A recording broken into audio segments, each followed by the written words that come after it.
Thank you.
Ramakrishna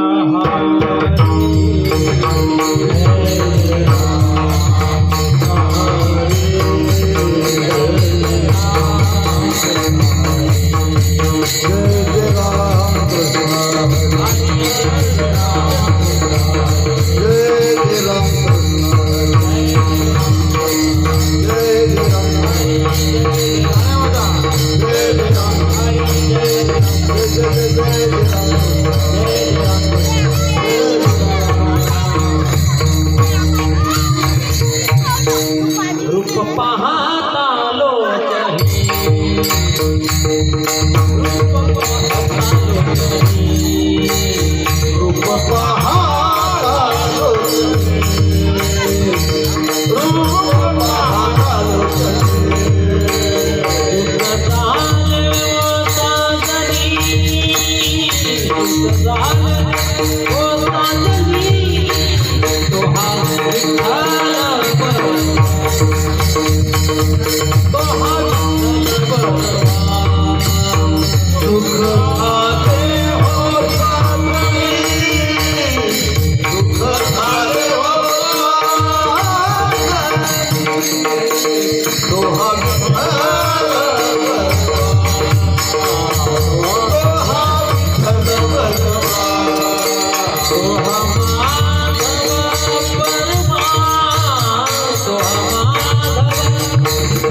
म्हणून विठ्ठल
सदा नाम घोष करो हरि कथा नाम घोष करो हरि कथा नाम घोष करो सदा नाम घोष करो हरि कथा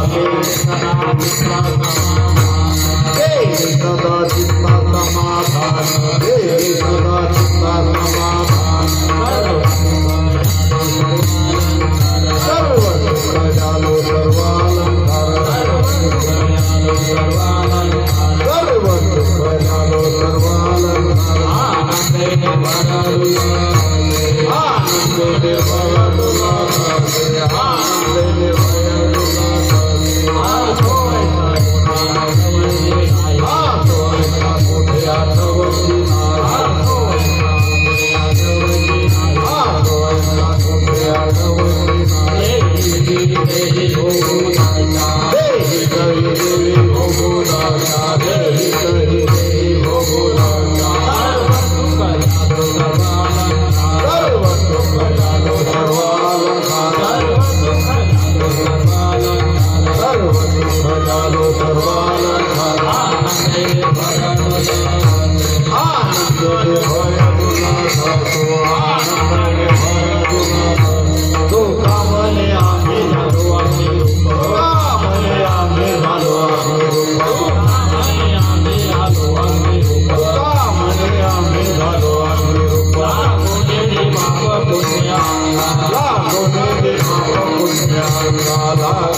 दिनकर यांना साथ करते दिनकर महाराज लकडे हडप सावरगाव.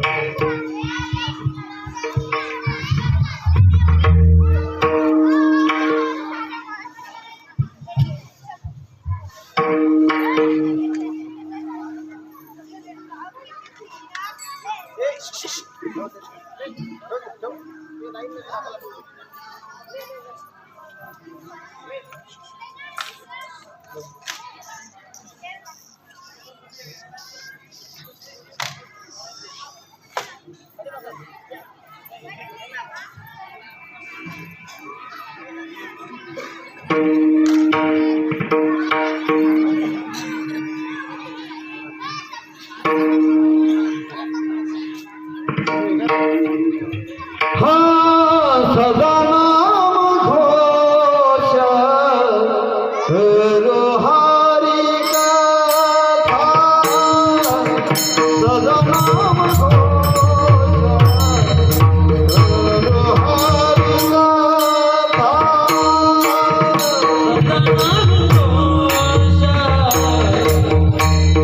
हरी कथा सदा नाम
सदा नाम घोष करू हरी कथा तेने सदा चित्ता समाधान।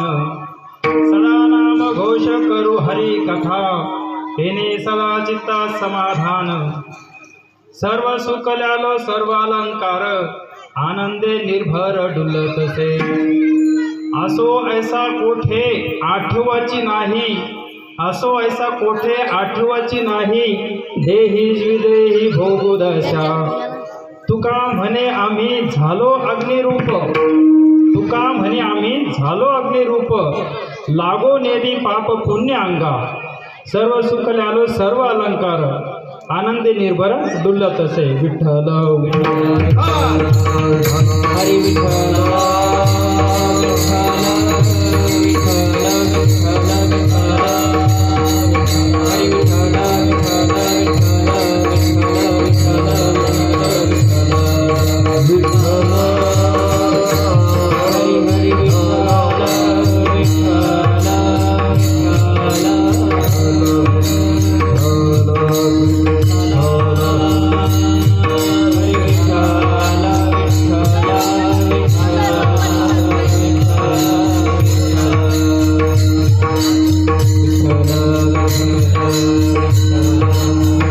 हरी विठ्ठल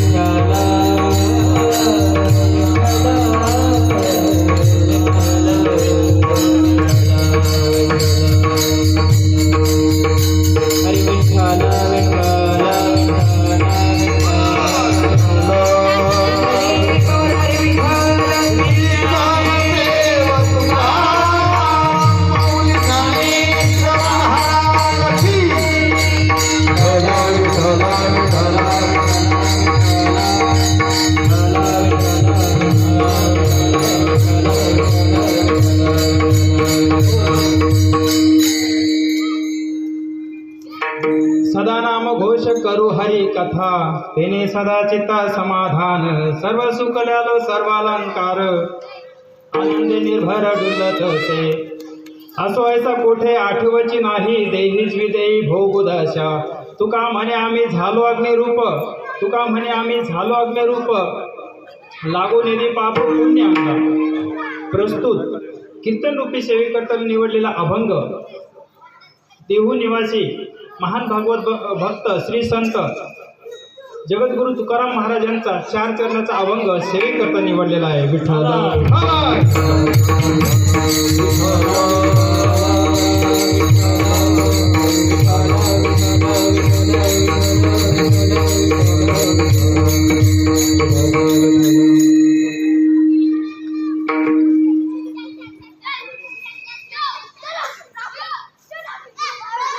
नमो विठ्ठला राजया पांडुरंगा, नमो रुक्मिणी माऊली ज्ञान गंगा, नमो चंद्रभागा, नमो पुंडलिका, नमस्कार माझा रुक्मिणी पांडुरंगा. पांडुरंगा करो प्रथम नमन, पांडुरंगा करो प्रथम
दुसरे चरण संतांचे जायची गेली स्मरण, होय सकळ विद्येचे अधिकरण, हे जी बंधू श्री चरण श्री गुंजदेची नमस्कार.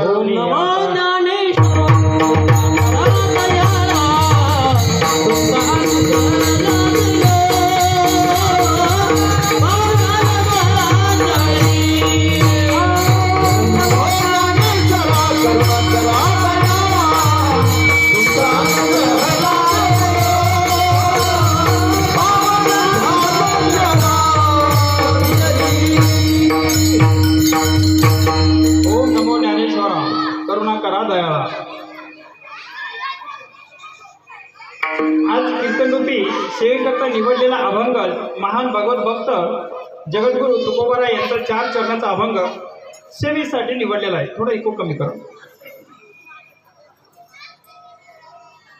सर्वप्रथम आपल्या समोर प्रतिपाद्य विषय सांगतो.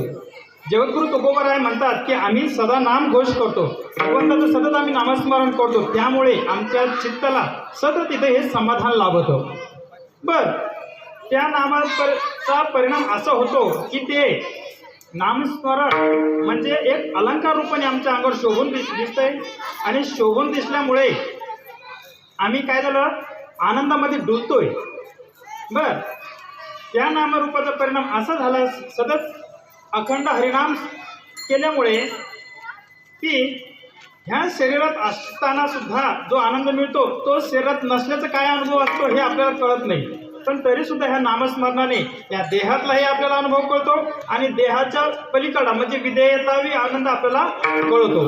बर, आणि ते नामस्मरणाचा परिणाम पुढे असा झाला, आपल्याला जगद्गुरु तुकोबाराय सांगतात की आता नामस्मरणामुळे आमची आता अशी स्टेज आली, अशी एक स्थिती आली की ज्यावेळेस आता इथं आम्ही एक ज्ञानी झालो, एक दिव्यता आमच्या अंगामध्ये आली, आणि याच्यानंतर आमच्या हातात जे काही कर्म होणार आहे ते कर्माचं पाप पुण्य लागणार नाही. तर हे याच्यामुळे झालं की सतत अखंड हरिनाम भगवंताचं नामस्मरण केल्यामुळे हे झालं. म्हणून जगद्गुरु तुकोबाराय म्हणतात की सदा नाम घोष करू हरी कथा. विठ्ठल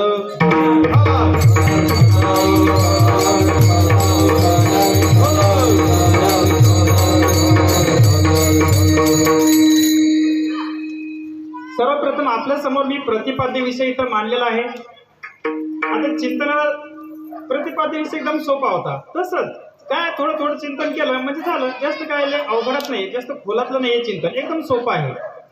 पण परंपरेनुसार चिंतनाला सुरुवात करण्यापूर्वी काही परिहार देणं एक बंधनकारक आहे. आजचा हा आपला अखंड हरिनाम सप्ताह तिसऱ्या वर्षामध्ये पदार्पण करतोय. तिसरं वर्ष आहे. त्याच्यातली पहिल्या दिवसाची सेवा मज पामरा काय थोरपण हे माझ्यासारख्या अज्ञानी मूळ माणसाच्या हातामध्ये आली आणि सेवा करण्याचा इथं करण्याचा योग इथंच चालून आला. आणि आपल्या सर्वांनाच माहिती आहे मागील 3 वर्षापासून आजचा पहिला दिवस इथं झाला. महान भगवत भक्त आदरणीय बाबा सर्व मराठवाड्याचे महाराष्ट्राचे श्रद्धास्थान असलेले आदरणीय बाबा यांच्या मुखातून आपण इथं भागवद्गीता किंवा भागवद्गीता ऐकतोय. आणि मागच्या 2 वर्षामध्ये त्यांचा अमृत अनुभव आपल्याला ऐकायला मिळालेला आहे. म्हणजे अमृत वाणीचा अनुभव असं मला म्हणायचं आहे. ह्या वर्षीही तोच अनुभव आणि तोच आनंद आपण सर्वजण इथं घेत आहोत. बरं, आणि शेवटच्या दिवशी त्यांच्या अमृतवाणीतून काल्याचं कीर्तनाचंही आपल्याला इथं सर्वांना श्रवण करायचं आहे. दुसरी गोष्ट म्हणजे माझं ज्यांनी कीर्तन इथं ठेवलं असे आमचे गुरुवर्य दत्तकाका दीक्षित, रामेश्वर भाऊ गाडगीळ या सर्वांचं खूप खूप धन्यवाद. त्यांनी म्हणे की महाराज पहिली सेवा तुमची कोणती एक सेवा भेटेल म्हणे. मला काही हरकत नाही. आणि या 2 ते 2.5 वर्षामध्ये असं झालं, अगोदर मी परमार्थिक नव्हतो, नास्तिक, कडक नास्तिक होतो. कधी गंदा बुक्का वारी खाजू येत होती, अंगाला कटा येत होता. पण एक माझं तत्व चांगलं होतं की आपण ते पक्ष तर ते पक्ष निष्ठेने केला, निष्ठानिष्ठी केली नाही. त्याच्यामध्ये 2.5 वर्षापूर्वी माळ घातली, परमार्थाला सुरुवात केली. आणि आमच्या गावातली जी आज मंडळी आहे त्यांचं मी तर नामोल्लेख करणारच आहे. त्या सर्वांनी एवढं सहकार्य केलं की ते ज्ञान घेता घेता मी कमी पडायला लागलो. त्याचा परिणाम असा झाला की ह्या 2 वर्षामध्ये हे माझं 32वं कीर्तन आहे. विठ्ठल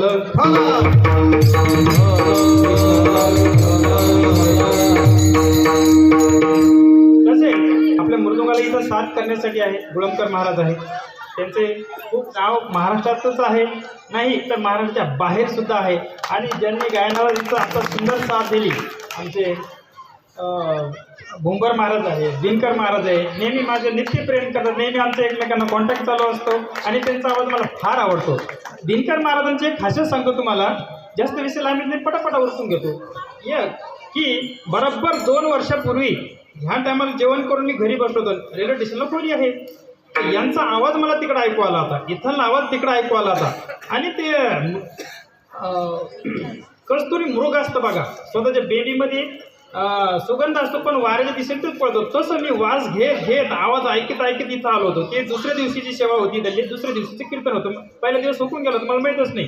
तेव्हापासून इथलं सप्ताह, इथली मंडळी, इथले जनता, इथले सर्व एवढं प्रेमामध्ये पडले आपले. आणि मी त्यांचं की मला सुटता नाही इथं नाते. ज्या वेळेस लागले त्यावेळेस मी इथं सहकार्यांच्याशी इथं करण्यासाठी तयार आहे.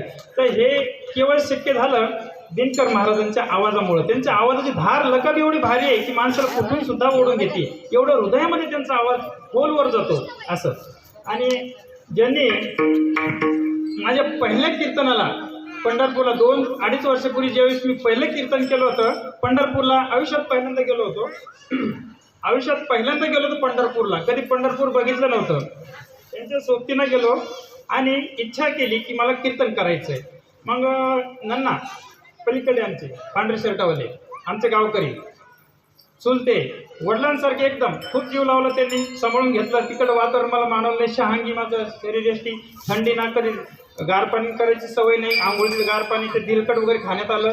तब्येत एकदम बिघडली. जसं कीर्तनाचा दिवस आला तसं ताप वाढायला सुरुवात झाली.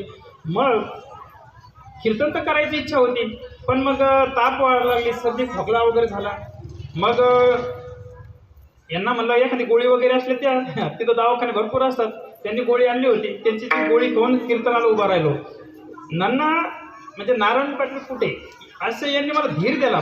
त्याचं नाव पण नारायण आहे. प्रत्यक्षात असं वाटतं पांडुरंगच नारायणाच्या रूपामध्ये माझ्या मागे त्या पहिल्या कीर्तनापासून उभं आहे. आज 32वं कीर्तन माझं आहे. आज योग बघा परत माझ्यासोबतच होते. मी तर म्हणतो प्रत्यक्षात पांडुरंग समोर कधी कोणाची येईल का नाही पण माझ्यासोबत नक्कीच आलेला आहे. विठ्ठल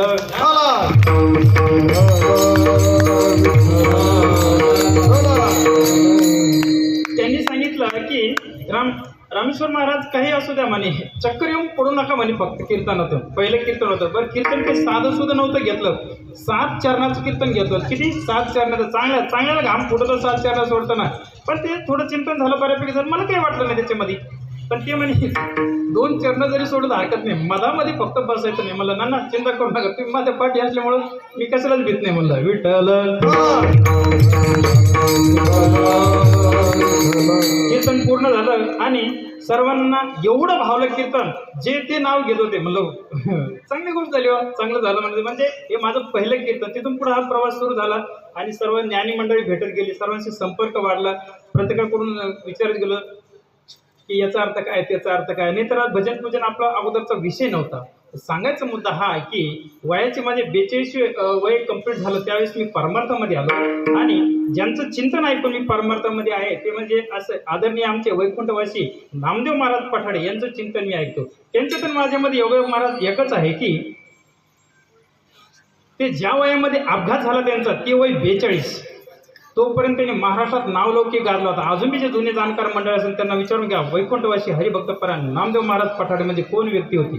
हो, त्यांचे कीर्तन मी ऐकलं, बाकी त्यांचं कोणाचं भावच नाही राहिलं. बरं, आणि मीही परमार्थात आलो वयाच्या 42व्या वयामध्ये. हा योगायोग म्हणा का संयोग म्हणा का काय म्हणा, काही पण. त्यांच्या चिंतनाचा प्रभाव, त्यांचं चिंतन एवढं की एकदम मंत्रमुग्ध करण्यासारखंच त्यांचं होतं. आणि मी काय थोडंसं आपलं काहीतरी प्रयत्न करण्याचा प्रयत्न करतो, बाकी काही नाही. आमचे विनेकरी बाबासुद्धा आमचे चुलतेच आहे, आमच्या गावातलेच आहे. आणि हे सर्वांचं प्रेम की हे सर्वजण गावाकडून माझं कीर्तन ऐकण्यासाठी इथे आले. मी तर म्हणतो कीर्तन ऐकण्यासाठी नसून ते मला आशीर्वाद देण्यासाठी झाले. माझे वडील आहे, फॅमिली पण आहे इथे, आमचे रामातात्या पण आहेत. त्यांनी तर मला काकड्यापासून सुरुवात केली की रामेश्वर महाराज म्हणजे तुम्हाला जर का मोठं व्हायचं असेल तर आधी काकडा शिकावं लागेल. मग सकाळीच आंघोळ करून त्यांच्याकडे जाई आणि 2 वर्षाचा त्याचा प्रभाव असा झाला की आज मी तुमच्या समोर उभा आहे. विठ्ठल.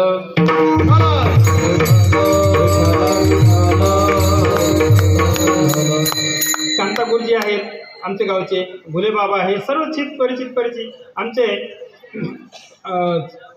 हे सारवाडीची पाहुणे मंडळी पण इथं आलेली आहेत. गोवर्धन पाटील काळे, तितक्यात हे साडूसुद्धा आमचे आलेले, रामकिसन पाटील राऊत पानखड्याचे, तेही कीर्तन ऐकण्यासाठी. सर्वांचे खूप खूप धन्यवाद. आता आपण चिंतनाकडे सुरुवात करूया. विठ्ठल.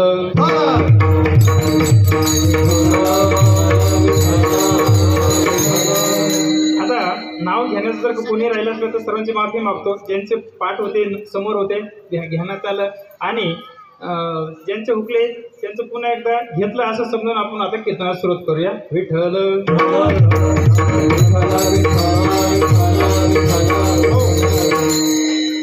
जगद्गुरु तुकोबराय या माध्यमातून आपल्याला सांगतात, नवे सर्व संत सांगतात. आजचा अभंग जो आपण चिंतनासाठी घेतलाय, सदा नाम घोष करू हरी कथा तेने सदा चित्ता समाधान. बर, मग ज्याने संत मंडळी जी आहे ते अगोदर काय करतात, नामचिंतन स्वतः करतात आणि त्यांची एवढी ओढ असते की थोडं इको कमी करा. त्यांची एवढी ओढ असते की प्लेन द्या, वरचं प्लेन द्या, मला थोडं गेन द्यायला ऐकली. विठ्ठल.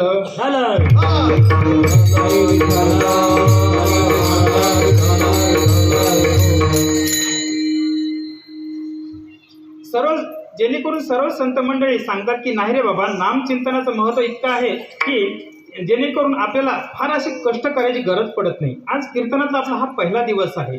2-3 कीर्तन जे आहेत हे बांधील असतात 8 दिवसापैकी. नामचिंतन आहे.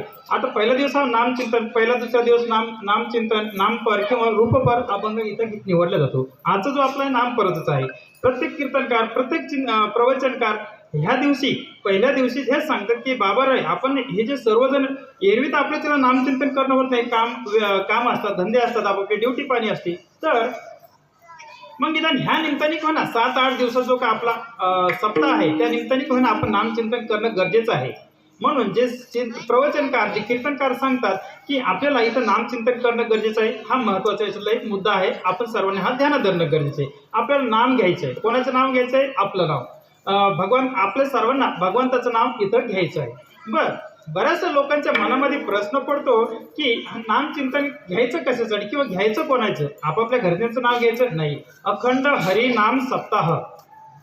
हरी म्हणजे भगवान परमात्मा, नारायण परमात्माचं आपलं इथं नामस्मरण करायचं आहे. आणि एरवी आपलं घेणं होत नाही, म्हणून हे एक सांगड घातलेली 8 दिवसाची, 7 दिवसाची, काही ठिकाणी 3 दिवसाचा असतो, काही ठिकाणी 4 दिवस, काही ठिकाणी 5 दिवसाचा, परिस्थितीनुसार आणि सर्वांच्या नियोजनानुसार तिथं हा अखंड हरिनाम सप्ताह किंवा त्रिदिनी, चतुर्थीदिनी, पंचदिनी करण्याचा इथं उद्देश किंवा घाट मांडलेला असतो. बर, लोकांच्या मनात येतं की सर्व संत मंडळींनी आपल्यालाच सांगितलं का फक्त, का त्यांनी स्वतः सुद्धा याचा अनुभव घेतला. सर्व संत मंडळी जेणेकरून तुकाराम महाराज असतील, माऊली असतील, एकनाथ महाराज असतील, ते म्हणते नाही रे बाबा, आम्ही आधी नामचिंतन केलंय. काय केलं? नामस्मरण केलं. बरं, आणि एवढा आम्हाला ध्यास आहे की तुम्ही सुद्धा नामस्मरण करावं. तुमचा सुद्धा त्याच्यामध्ये काय झालं पाहिजे? उद्धार झाला पाहिजे. कारण जप तप करणं किंवा जे कष्टाचे काम आहे, जेणेकरून आपलं भगवंताची प्राप्ती करायची, तर सर्व हे जे जप तप व्रत वैकल्य हे सर्वांना शक्य नसतं. म्हणून सगळ्यात सोपा मध्यम मार्ग आणि सोपा मार्ग निवडला तो म्हणजे नामचिंतनाचा. विठ्ठल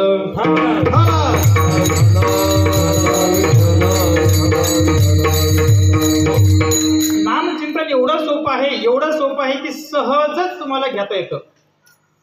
कोणतंही काम असू द्या, कोणतंही कार्य असू द्या, तिथंही सुद्धा तुम्ही मनातल्या मनात मनन तिथं करू शकता. म्हणजे याच्यासाठी असं स्पेशली तुम्हाला काही खास कोणास काही वेळ काढायची गरज इथं पडत नाहीये. जगद्गुरु तुकोबारायाचंच प्रमाण आपल्याला याच्यामध्ये पाहायला मिळतंय. कामामध्ये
काम म्हणजे कोणतंही काम करा तुम्ही, असं नाही की त्यासाठी सेपरेटली. म्हणजे एवढं नामचिंतनाचं महत्व सोपं आहे.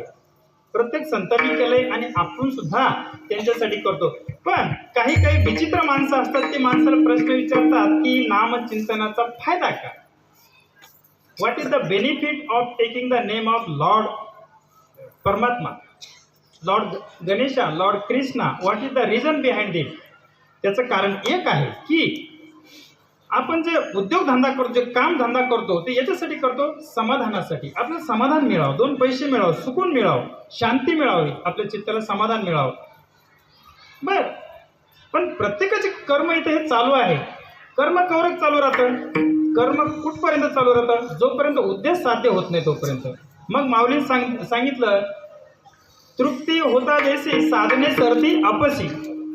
एकदा साध्य भेटलं, आपल्याला टार्गेट भेटलं, उद्देश भेटला, मग साध्य किंवा साधनाचं साधना सरून जातात. पण तुमच्या आमच्या तर कामं हे चालूच आहे. याचा अर्थ आहे की आपलं जे उद्देश आहे समाधानाचा, शांतीचा, जो आपल्या जीवनामध्ये नाहीये तो अजून चालूच आहे. याचा अर्थ आहे की आपण अजून समाधान किंवा शांती ही प्राप्त आपल्याला झाली नाही, आपल्या मनाला ही प्राप्त झालेली नाहीये. म्हणून आपले हे कर्म हे चालूच असतात. मग आतापर्यंत जर झालं नाही कर्म, म्हणजे उद्देश पूर्ण झाला नाही, तर मग केव्हा होणार आहे? आणि होईलच का याची गॅरंटी आहे का? उद्देश पूर्ण होईलच का? नाही. कारण आतापर्यंत, लहानपणापासून आतापर्यंत आपल्या आयुष्यामध्ये बघा, आपण खूप कष्ट करतो, पण तरी समाधान, चित्त शांती वगैरे मिळत नाही. कारण का? हे आपलं जे सुख आणि समाधानाची जी व्याख्या आहे, जी डेफिनेशन आहे, हे चुकीचे आहे. आपण एरती मायिका दुःखाची जंती, म्हणजे माईक पदार्थाकडं लक्ष आहे. पैसा, संपत्ती, धन, द्रव्य याच्याकडे आपलं लक्ष आहे. आपल्याला त्याच्यातून तरी सुख मिळत नाही. सुख आणि समाधान हे फक्त संतांजवळच आहे, संतांच्या वाङ्मयातच आहे, संतांच्या ग्रंथामध्येच आहे. सुख वसे हेची ठाई बहु पायी बहु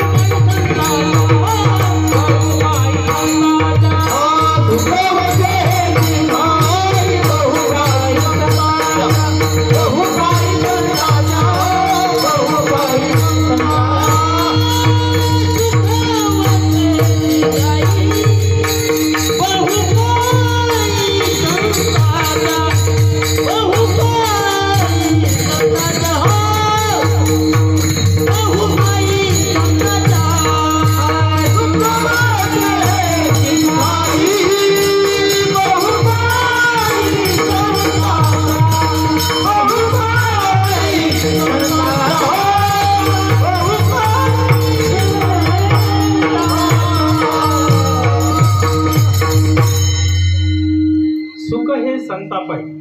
सुखाच्यात सुख आपल्याला जर पाहिजे असलं तर संतांचे हे चरण धरावे लागतात. त्यांचे उपकार वगैरे आपल्याला तर भरपूरच आहे, त्याची काही सांगायची गरज नाही.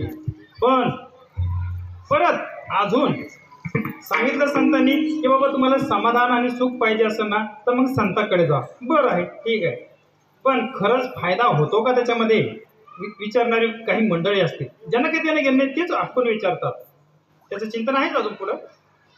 कारण माऊलीनं सांगितलेलं आहे की जर फायदा नसेल तर न मंदोपी प्रवर्जती, म्हणजे मूर्ख माणूस सुद्धा ते काम करायला तयार होत नाहीये. माऊली त्याच्यामध्ये एक उदाहरण आपल्याला दिलेलं आहे. माऊली काय म्हणतात की जी मंडळी कधी तुळशीला पाणी घालत नाही तीच मंडळी वेळ प्रसंगी द्राक्षाच्या बुडाला म्हणजे द्राक्षाला दूध घालते.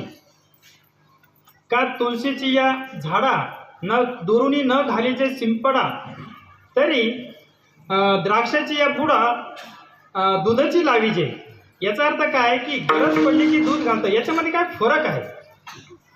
आता मला सांगा तुम्ही, कसं लोक कशाला तुळशीला पाणी घालतील, काय फायदा आहे बरं? कधी बघितलं का तुळशीच्या काडीची किंवा लाकडाची एखादी माडी बनली, दरवाजा बनला, खिडकी बनली, खुर्ची बनली, टेबल बनली, असं कधी झालंय का? नाही. म्हणून तुळशीला पाणी घालणं हे उपयोगाचं नाही आहे. असं ज्या लोकांना घालत नाही पाणी त्यांना वाटतं. पण द्राक्ष म्हणजे अंगूर, फायदाच फायदा आहे, त्याच्यामध्ये माल आहे. एक एक घड 1-1 किलोचा भाव लागला जरा 30-40 रुपये पर किलोचा, तर मात्र पाहायचंच काम नाही. म्हणून त्याच्यामध्ये सकामता, त्याच्यामध्ये फायदा आहे.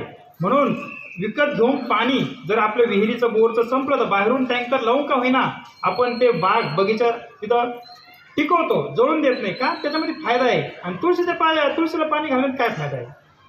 तर तसं नाही. याचा काही ठिकाणी लाक्षणिक अर्थ आपल्याला याच्यामध्ये घ्यावा लागतो. तो म्हणजे असा की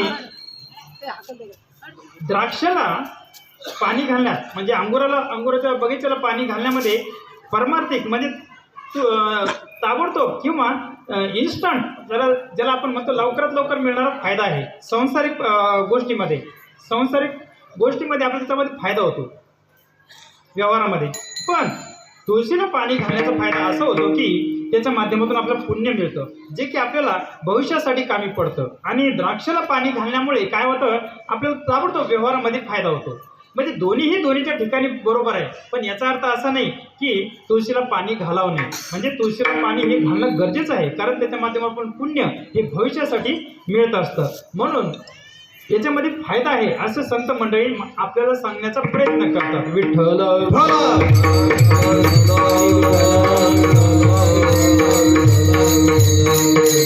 बर, आता संत मंडळी सांगितलं की याच्यामध्ये फायदा आहे. तुम्ही नामस्मरण करा. कशाचा फायदा आहे की तुम्हाला हे जन्म मृत्यूची जी व्याधी आहे किंवा जन्म मृत्यूचे जे चक्र आहे हे तुमचं काय होणार, नष्ट होऊन जाईल. म्हणून तुम्ही नामस्मरण करा. जर तुम्ही विसरले तर काय होईल? विसरली ताया विसरली ताया थोरली हरी हो विसरली ताया विसरली ताया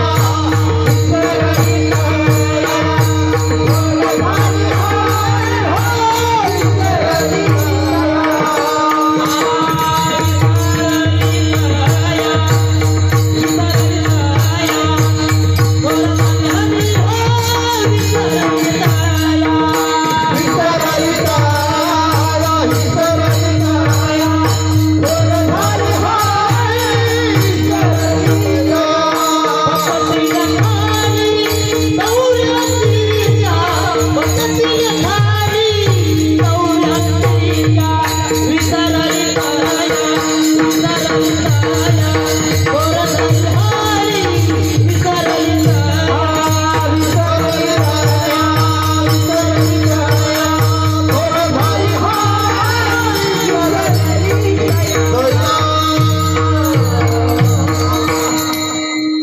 जगद्गुरु तुकोबरायचं प्रमाण आहे, नाम घेता जर का विसरले तर 84 लक्ष योनीमध्ये तुम्हाला पुनरपी जननम पुनरपी मरणम, हे माझं नाही. वेळा जन्मायावे हिंदवावे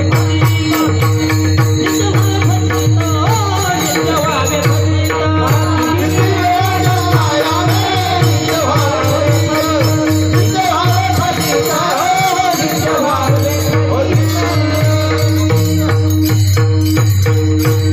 जगद्गुरु तुकोबराय सांगतात की जर नामस्मरण केलं नाही, देवाचा धावा केला नाही, आपापल्या परिणाम आपुला तर एक देव करू नये, कोणताही करा, कोणताही करा, बंधन नाही.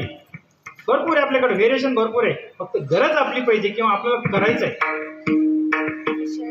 सोमवारी इकडं, मंगळवारी तिकडं, बुधवारी इकडं, गुरुवारी तिकडं, रविवारी विशिष्ट ठिकाणी, असं जमणार नाही, त्यांनी काही साध्य होत नाही.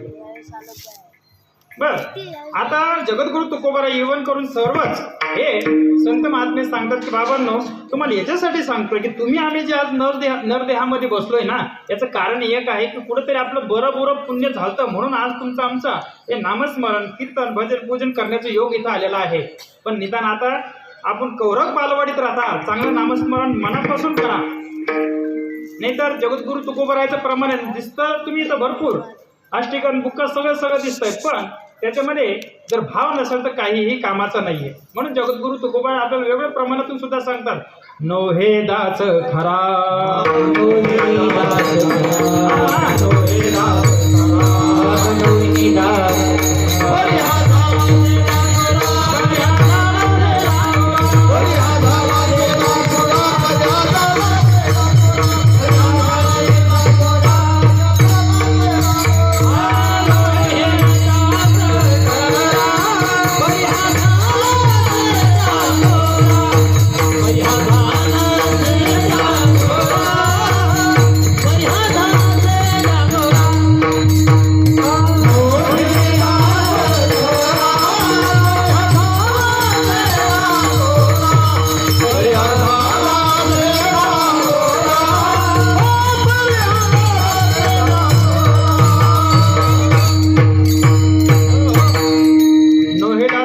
हा झालाच आहे डांगोरा.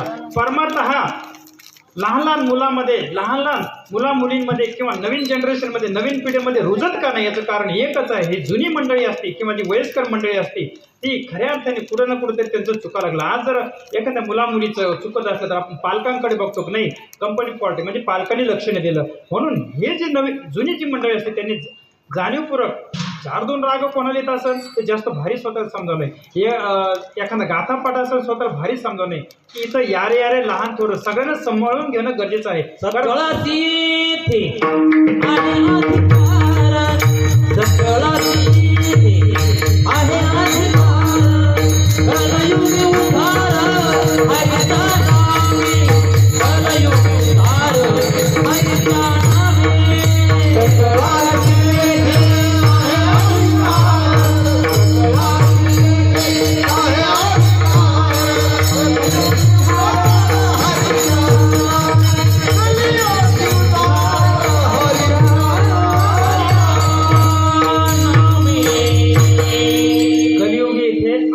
अधिकार, सगळ्यांना अधिकार आहे हो.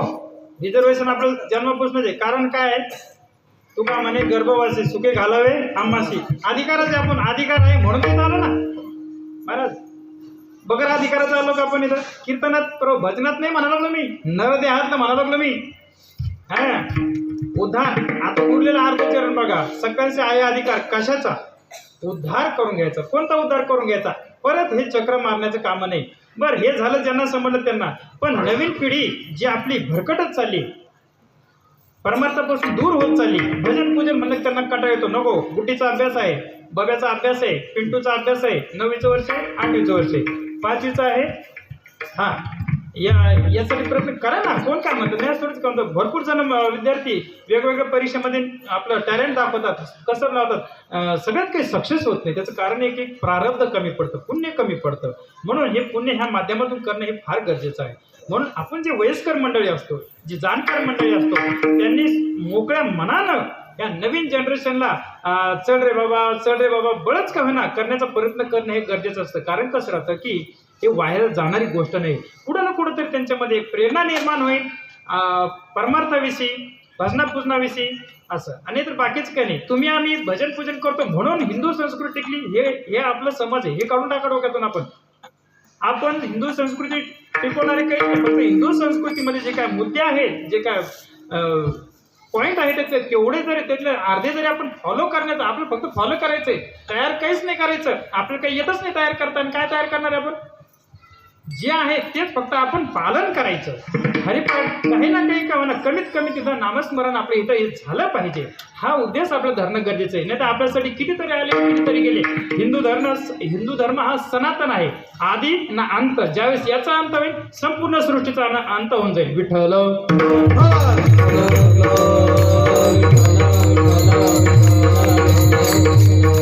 आता इथं आलं प्रत्येकाने एक ध्यानात धरणं गरजेचं आहे की आपलं नामस्मरण करायचं आहे. नवीन पिढीला बळच का होईना परमार्थिक आणायचं. मग कोणत्या स्वरूपात आणायचं? त्यांना हरिपाठ करून घ्यायचा, भजन पूजन करायचं, कमीत कमी माळी घालायच्या, बुक्का लावायच्या, किंवा महाराज मंडळींना चटणी भाकर का होईना खाऊ घालायचं, त्यांना सवय लावायची. तुम्ही आहे तोपर्यंत आहे. आफ्टर दॅट यू तुमच्या नंतर काय होणार? बरोबर एक नाही. म्हणून ही गोष्ट आपण इथं सर्वांनी ध्यानात गरजेचं आहे.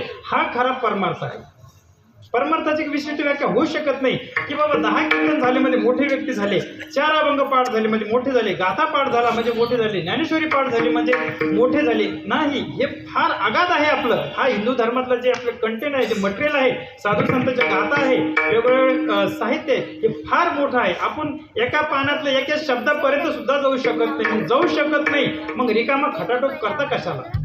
मला हेच या माध्यमातून सांगायचे की आपण सर्वांनी समजून घ्यायचं आणि नवीन पिढीला नामस्मरण, भक्तिभाव आणि आपल्या धर्माची जी संस्कृती, जे धर्माचं शिकवण आहे हे देणं गरजेचं, फार महत्वाचं आहे. कीर्तनातून हाच एक महत्वाचा संदेश घेऊन जा. विठ्ठल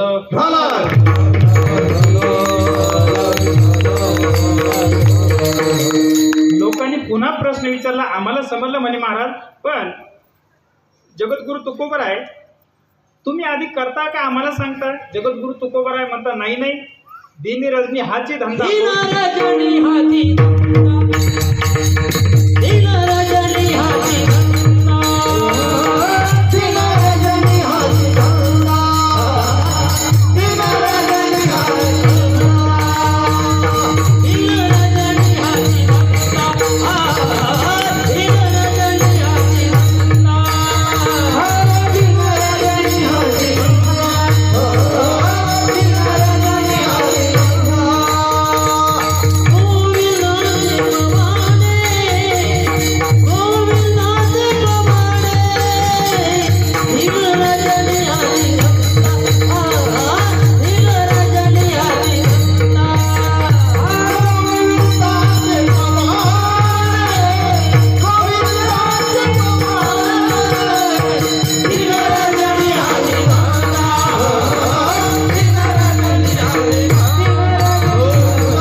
हाची धंदा गोविंदाचे पोवाडे. गोविंद आशनी गोविंद शयनी.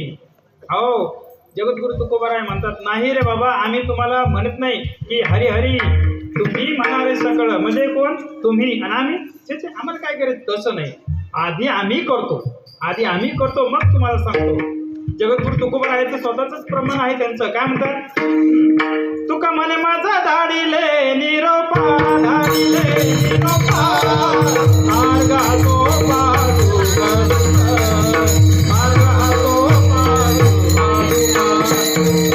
तो पाडू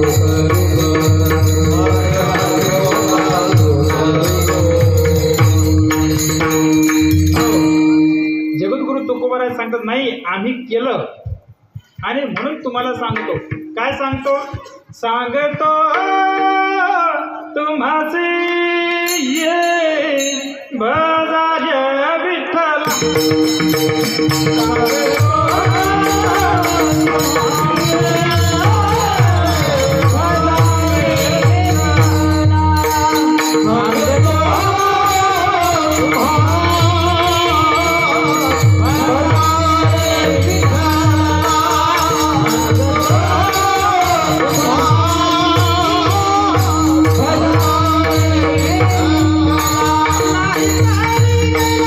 Thank you.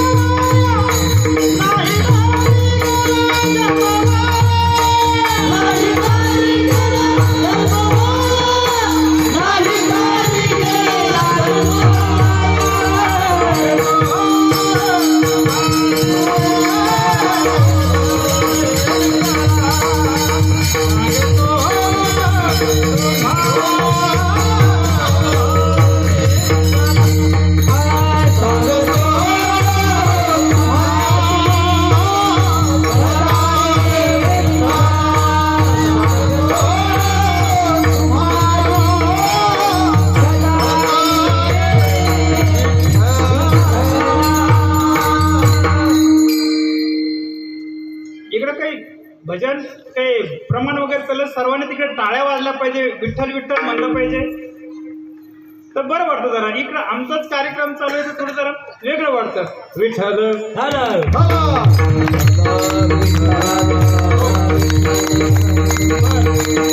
जगद्गुरु तुकोबराय सांगतात नाही, आम्हाला धाडिलेलं आहे, आमची तळमळ आहे की तुमचा उद्धार झाला पाहिजे, तुमचं काही ना काहीतरी कल्याण झालं पाहिजे.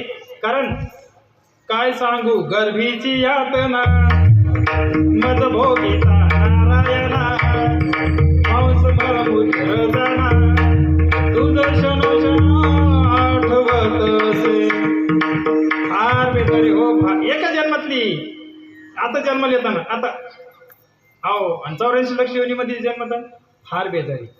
म्हणून आमची तळमळ आहे, संत म्हणतात आमची तळमळ आहे रे बाबांनो की तुमचा उद्धार झाला पाहिजे, तुमचं कल्याण झालं पाहिजे. आणि म्हणून तुम्ही काय करा, विठ्ठलाची भक्ती करा, भगवान परमात्म्याचं नामस्मरण करा. सोपं आहे, सगळ्या पद्धतीने सांगितलं. हरी हरी तुम्ही म्हणाले सगळं. एक गाव एका ठिकाणी तर जगद्गुरु तुकोबारायांनी सांगितलं, देवाशी भांडण केलंय की देवा विठ्ठला पांडुरंगा तू म्हणत असन तरी सुद्धा आम्ही तुझं नाम सोडून इतर कोणाचंही नामस्मरण करणार नाही. एक गाव आम्ही विठोबाचे नाम, एकच विठ्ठलाचं आम्ही नाम गाजणार. देवा तू जरी म्हणला तू अमुकचं नाव घे धमुकचं नाव घे, नाही आम्ही कोणाचंही याच्यामध्ये काय करणार नाहीये, नामस्मरण दुसरं कोणाचे करणार नाही. विठ्ठल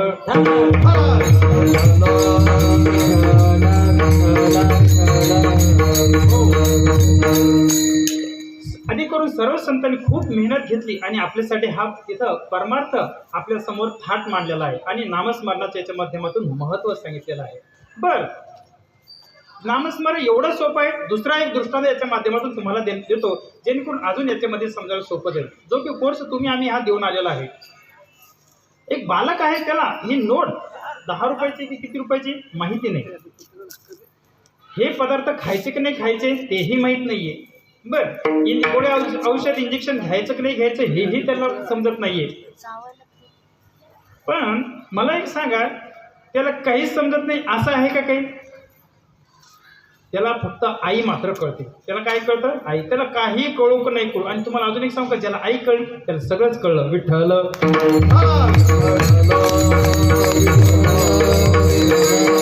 कळू यावी ते करा त्याची बाळाची चिंता.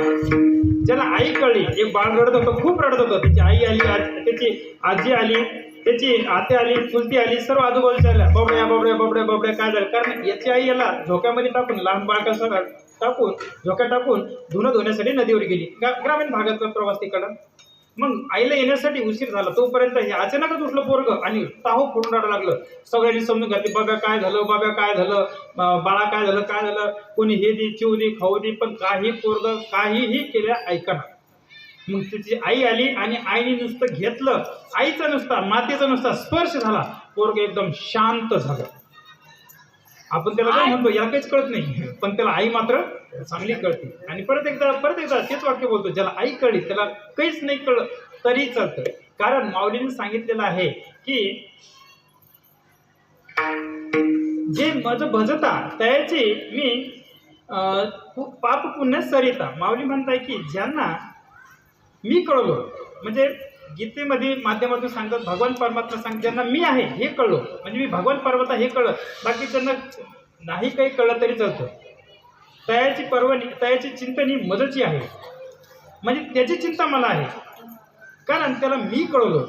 मी म्हणजे भगवान देव आहे आणि ते मला भजतो.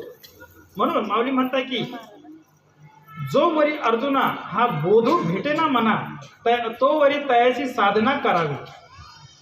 ज्या वेळेस हा बोध होत नाही तोपर्यंत साधना करावी की देवाचं नामस्मरण करावं वेगवेगळ्या माध्यमातून. ज्या वेळेस हे झालं मग त्या वेळी आपल्याला दुसरं काही नाही केलं तरी चालते. तृप्ती झाली जैसी साधने सरती आपसी. एखाद्या गावाला तुम्हाला जायचं झालं आणि तिथं पोहोचलं की बस, मग बाकीचं साधन तुम्ही म्हणणार का ही बस फार छान होती, लक्झरी आहे, आता इथं आपलं थांबायचं, बिलकुलही असं तुम्ही तिथं म्हणणार नाही. एवढं सोपं आहे. म्हणून जगद्गुरु तुकोबाराय सांगतात, आमचा दिनरजनी धंदा आहे नामस्मरण करायचा, तुम्हीही करा, तुमचाही त्या माध्यमातून उद्धार होईल. बरं, आपल्याला अर्जुनाचं उदाहरण माहित आहे. अर्जुनाचं झोपेत सुद्धा केस कृष्ण कृष्ण कृष्ण हे नामस्मरण करत होते. म्हणून इतका त्यांचा नामस्मरणाचा प्रभाव आहे. भगवान परमात्म्याला जगाचा पालन करणारा चक्रधारा विश्वंभरा तो त्याचा सारथी झाला. सोपी गोष्ट नव्हे. हा परिणाम कशाचा आहे? नामस्मरणाचा परिणाम. आजच्या कीर्तनाचा महत्त्वाचा मुद्दा हाच आहे की नामस्मरण कसं आहे हे माझ्या तुर्क्या मुटक्या भाषेमध्ये मी तुमच्या समोर सांगण्याचा माझा प्रयत्न आहे. नामस्मरणाचा प्रभाव एवढा जबरदस्त असतो की जगाचा पालक सुद्धा आपल्या पुढे वाकतो. दोवरी दोन्ही माऊली लिहित आहे, दोवरी दोन्ही भुजा घेऊन आलो. म्हणजे आलिंगावया तयासी. जर एखादा कोणी आलिंगन मला देत असेल तर मी एकावर एक दोन चतुर्भुज करून येतो. हो, आपण व्याह्याची भेट घेतो लग्नामध्ये, व्याह्याची भेट. एक आपण भेट घेताना आपलं त्याच्यामध्ये प्रेम असतं का? बिलकुल नसतं. कारण आपण म्हणतो की बाबा 2 एकर मुलीच्या लग्नासाठी वावर ऐकलंय, आता मिठी मारतायस, मार मार मार मार. पण त्याच्यामध्ये प्रेम नाहीये. पण भगवान परमात्मा म्हणतो की तुम्ही जर का माझ्याकडे आले आणि माझं नामस्मरण केलं तर मी तुम्हाला 2 नाही 4 भुजा घेऊन आलिंगने आणि ये हृदयचे ते हृदय करेल. द्वैत न मोडिता आपसे. द्वैत न मोडणार आहे, द्वैत मी मोडणार नाही. तुम्ही भक्त आहे, मी देव आहे, ह्या भावनेतच ठेवीन, पण इथपर्यंत तुम्हाला मी जवळचं करत. असं हे नामस्मरणाचा प्रभाव आहे. म्हणून आपण सर्वांनी नामस्मरण अत्यंत आवश्यकपणे करणं हे गरजेचं आहे. विठ्ठल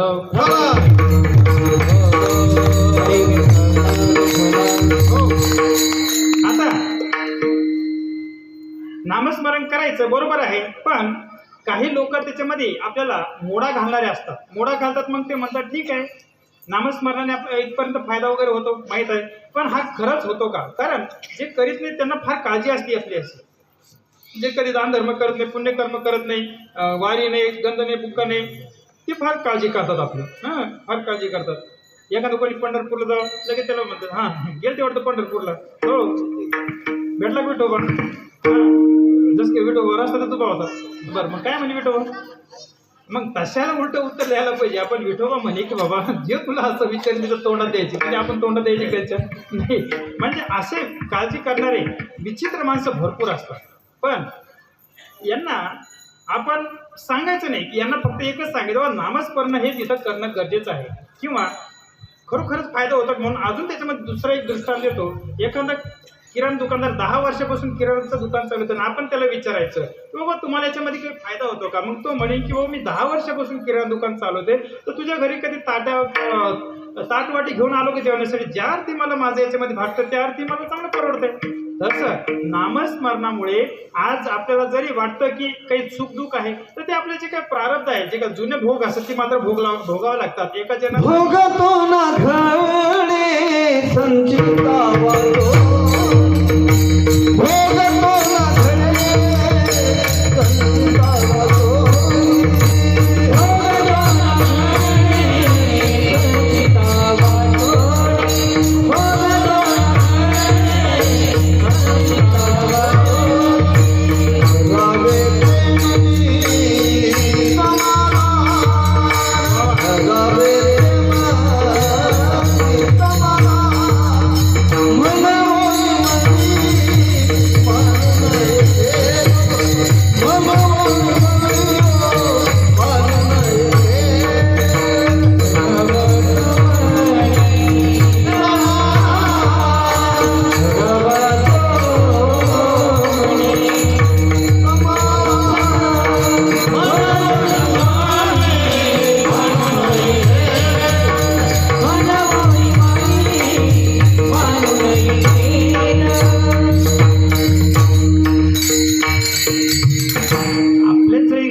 येतंय, आपण म्हणतो मी एवढा देव करतो, असं करतो, तसं काही गोष्टी घडत नाही आपल्या मनासारख्या. समजून घ्यायचं हे आपलं काय आहे भोगतं. आता महाराजांनी प्रमाणे भोगतो ना घडे प्रारब्ध, म्हणजे जे काय आपलं जुनं असं कर्म केलं जे आपलं दिसत नाही त्याचा हा परिणाम आहे. पण एका जनार्दनी भोग प्रारब्धाचा हरिकृपे त्याचा नाश झाला. हरिकृपा केव्हा होणार, कोणावर होणार आणि कोणावर होणार आणि केव्हा होणार? तर सर्वांवर होऊ शकते. केव्हा होणार? ज्यावेळेस तुम्ही भक्तिभावाने भक्तिभावाने नामस्मरण करतात. किती लवकर करतात, किती चांगल्या रीतीने करतात त्याच्यावर डिपेंड आहे. नाही तुम्ही म्हणता की बाबा आम्ही आता 4 वर्ष झाले परमार्थ करतोय, विमानाची वाट बघतो, जगद्गुरु तुकोबा राहायला तसं विमान बघतोय की आमच्यासाठी का नाही उरायला अजून? ठीक आहे, अजून काही मेहनत तसं नाही. आताच मग असं सांगितलं, पण नवविदास कर हे ढोंगपणा सोडून द्यायचं. आपण खऱ्या अर्थाने भक्तिभाव करायचा आणि तरच त्याच वेळेस आपलं त्याच्यामध्ये काय होणार? उद्धार होणार. बरं, जगद्गुरु तुकोबरायला लोकांनी विचारलं, ठीक आहे महाराज, पटलं आम्हाला की बाबा नामस्मरण हे सोपं आहे, चांगलं आहे आणि ते केल्यामुळं आमचा उद्धार इथं होतो. काय होतो? उद्धार होतो. बर, पण हा उद्धार जो झाला तर त्याने अजून काही दुसरा फायदा होतो का? जगद्गुरु तुकोबराय सांगतात की उद्धार होतो तो होतो, पण सध्याच्या उद्धार ज्यावेळेस होईल त्यावेळेस होईल, पण सध्याच्या आपल्या संसारिक आणि पारमार्थिक जीवनामध्ये चित्ताला समाधान सुद्धा मिळतं आणि सर्व सुख आपल्या याच्यामध्ये मिळतात. याचं वर्णन अभंगाच्या सदा नाम घोष करू हरी कथा.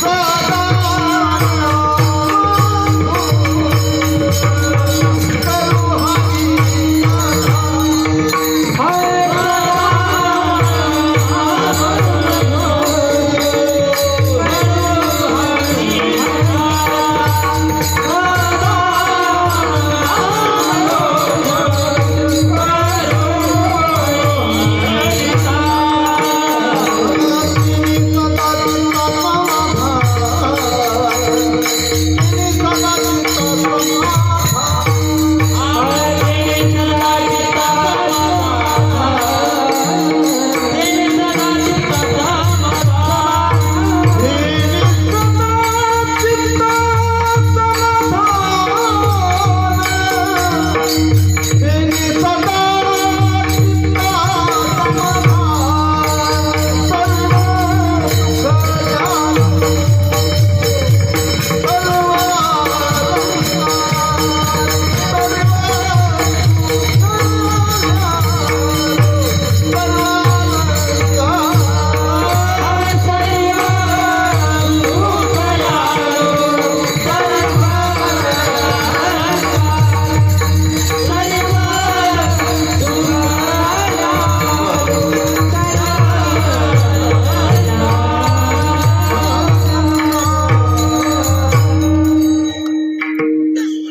जगद्गुरु तुकोबराय सांगतात की ह्या नामचिंतनामुळं काय होतं की आम्हाला समाधान मिळतं. बर, याच्यामध्ये दोन शब्द फार महत्त्वाचे झाले. सदा नाम घोष करू हरी कथा, परत तेने सदा. हे सदा हे दोन शब्द आहेत. पहिल्या चरणाच्या पूर्वार्धात आणि उत्तरार्धामध्ये, पहिल्या चरणामध्ये सदा सदा. काय? सदा सदा म्हणजे नेहमी सतत केल्याने नेहमी मिळणार. आपलं कदा कदा म्हणून कदा कदा समाधान, कदा कदा नामस्मरण तर कदा कदा समाधान. मुद्दा कळला तुम्हाला की सदा आणि नित्य नियमाने सतत करणं हे गरजेचं आहे. परिस्थिती कोणतीही असू द्या, कोणतीही कंडिशन असू द्या, आपण दृढ भाव हा सोडता कामा नये. म्हणून जगद्गुरु तुकोबराय सांगतात की नाही बाबा, काय सतत नामस्मरण आम्ही करतो आणि त्याचा परिणाम असा होतो की त्या नामस्मरणामुळं आमच्या चित्ताला समाधान मिळतं. जर आम्हाला मिळतं तर तुम्हाला काय मिळणार नाही? बरोबर आहे की नाही? तर तुम्हाला सुद्धा समाधान, तुमच्या चित्ताला समाधान मिळायचं असेल, तुम्हाला शांती, समृद्धी आणि समाधान जर प्राप्त करायचं असेल तर मात्र हे तुम्हाला काय करावं लागेल? नामस्मरण करावं लागेल. कारण नित्यनियमाच्या उदाहरणामध्ये आपण बघतो की समाधान आपल्याला दैनंदिन जीवनामध्ये कुठंच मिळत नाही. आपल्याला वाटतं पैशाने तरी समाधान मिळत, पण मिळत नाही. एवढंच कशाला? हॉटेल व्यवसाय कोणताही असू द्या, जाऊ द्या, एक उदाहरण देतो. समाधान नावाचे एक हॉटेल आहे समजा, त्यांना तरी आपण जर विचारू की तुम्ही समाधान नाव ठेवलं बाबा रो, ठीक आहे, काय हरकत नाही, तुम्हाला समाधान आहे का? ते म्हणते कशाचं समाधान? आमच्याकडे गिऱ्हाईक आलं तर बरं वाटतं आणि समोरच्या हॉटेलमध्ये गेलं तर म्हणजे समाधान नाही. आणि कोणतं गिऱ्हाईक कधी आणि कसं डोकं लावीन सांगता येत नाही. एकदा असं झालं, दोन गिऱ्हाईक, विचित्र गिऱ्हाईक आले म्हणे आणि आल्या म्हणे तुमच्या हॉटेलमध्ये गरम गरम काय, उष्ण काय. हॉटेलवाले जरा वैतागले होते कारण गिऱ्हाईक कोणीच नव्हतं, त्याच्यामध्ये हे आले म्हणून यांनी बी उलटं उत्तर दिलं आणि गरम गरम निखारे म्हणे कोळसे, लाकडाचे गरम गरम कोळसे. बरं, 2 प्लेट आणा म्हणे. हे कस्टमर त्यांच्याही पुढचे एक पाऊल पुढे, 2 प्लेट. त्यांना वाटलं अवघड झालं, आम्ही उलटं पळून गेलो, हे आमचे बी पुढचे बाप निघले. बरं, यांनी बी ऐकायचं ना, सांगायचं ना की नाही आम्ही चेष्टा केली, थट्टा केली, मस्करी केली. ते बी गेले गडबडीत, चुलीतून आपले ते 2 प्लेटी भरल्या, सांडची धरली प्लेट, 2 त्यांच्या समोर आणून ठेवले. आता यांना वाटलं, हॉटेलवाल्यांना वाटलं हे खातील, हे गिराईक अजून त्यांचे पुढचे, कारण त्यांची ह्या गिरायकाची PhD ही बारामतीला झाली होती. बारोळी गिराईक होते, एकदम भारीचे एकदम.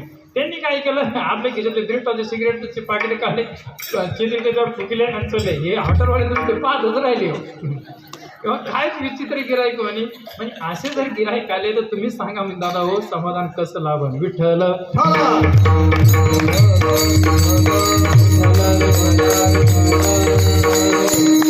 म्हणजे समाधान नाही, चिंता आहे आपल्याकडे. चिंता आणि चिता याच्यामध्ये एकच बिंदूचा फरक आहे. चिंता चिता समख्यातम बिंदू मात्रे विशेषतम सजीवम दहते चिंता निर्जीवम दहते चिता.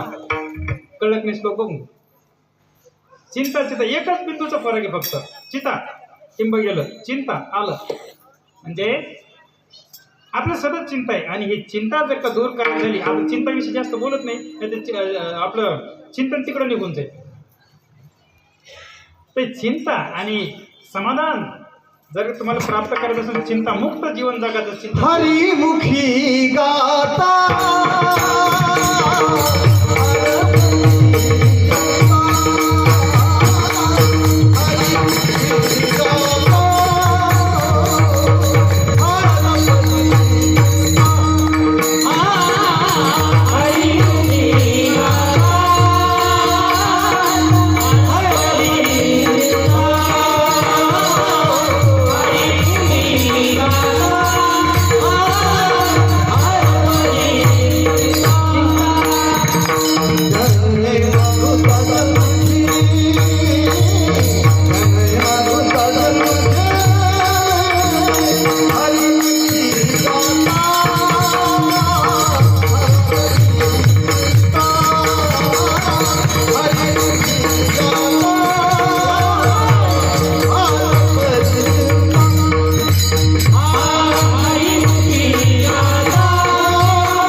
चिंता म्हणजे हरीचं नामस्मरण केल्याने चिंता, बाकीचे व्याधी, बाकीचे दुःख, दैन्य, संसारातले जे काय मॅटर्स आहे, संसारातले जे काय घडामोडी आहे, त्या सर्व दूर होतात. म्हणजे मनाला समाधान मिळतं, शरीराला नाही.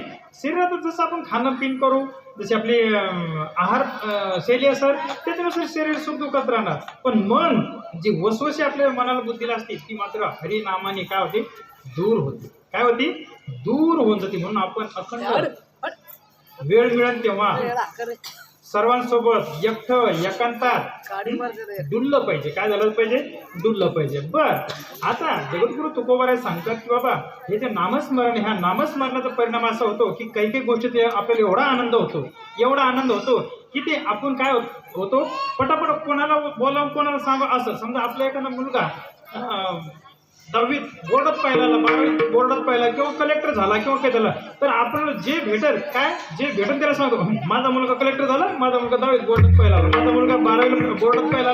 म्हणजे तिथं आपण बघतो का, जेव्हा मी याला सांगू राहिलोय याचं पोरग 10वी नापास, याला कसं वाटतं याचा विचार करतो का आपण? नाही. म्हणजे एवढा आपल्याला आनंद मिळतो.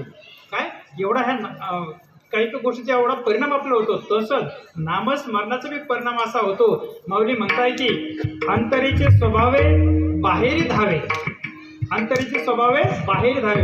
मनातला स्वभाव असतो की खरोखर जर मनापासून जर आनंद झाला तर आपण कोणालाही सांगावं, कोणाला नाही हे कळत नाही.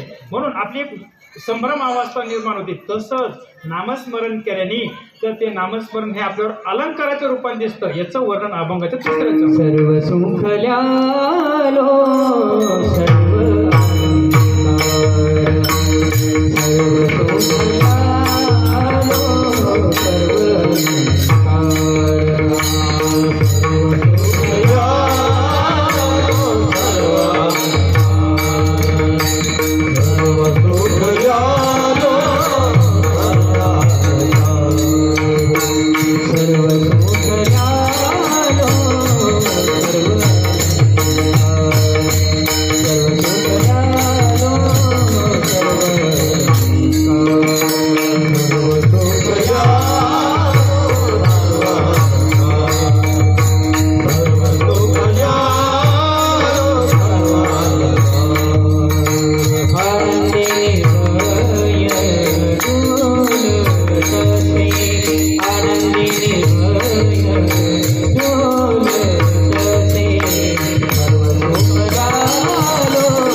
चरणामध्ये सांगतात की सर्व सुख ल्यालो. ल्यालो म्हणजे आपलं लेणं खाणं पिणं हा सहज शब्द आहे.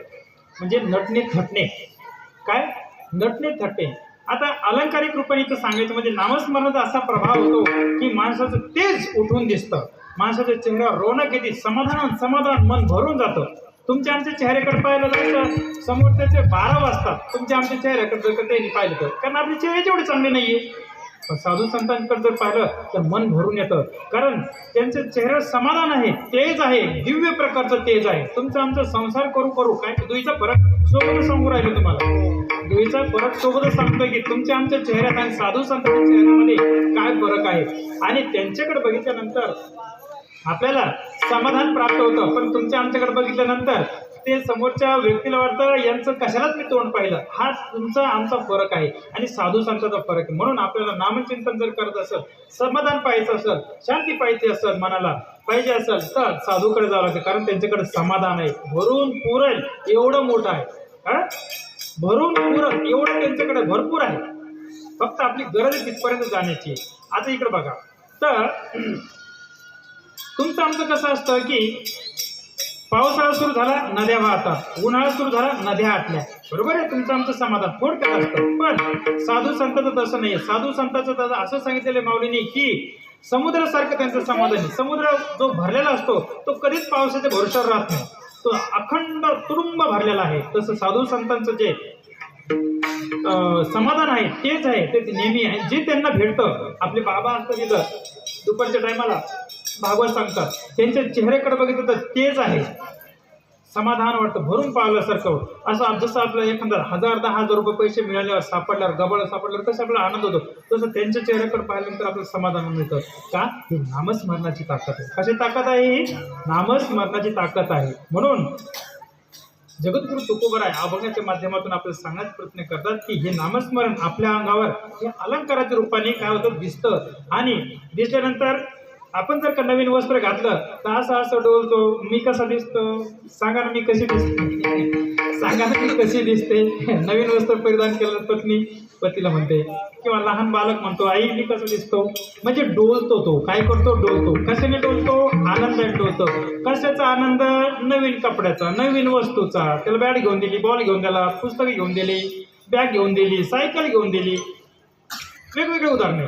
तर तो डोलतो आनंदाने. तसं नामस्मरणाचा प्रभाव असा होतो की माणूस आनंदाने डोलतो. आता डोलण्यामध्ये याच्यामध्ये 2-3 प्रकार आहेत. डोलण्यामध्ये 2-3 प्रकार आहेत.